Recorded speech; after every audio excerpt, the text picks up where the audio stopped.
دادستانی کلی تاجیکستان حادثه زنوزنی با حضور دادستان شهر باستانی ولایت سوخت در یک طرفخانه در خوجند را تحقیق دارد.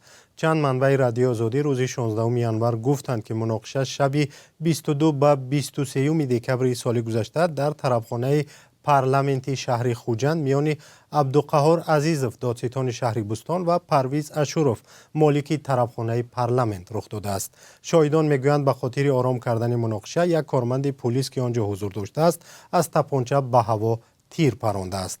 هنوز معلوم نیست که سبب مناقشه چی بوده است و آن با عیب کی آغاز شده است. با گفته شاهدان پسر پرویز اشوروف نیز در این جنجال همراه است. با گفته منابع رادیو آزادی چون پای دادستان در میان است، تحقیق حادثه به صلاحیت دادستانی کل ربط میگیرد. در مقامات دادستانی شهر خوجند حادثه را رسما تصدیق یا رد نکردند. منابع رادیو آزادی گفتند حالا دادستان عبدالقهار عزیزوف در رخصتی بیماری قرار دارد.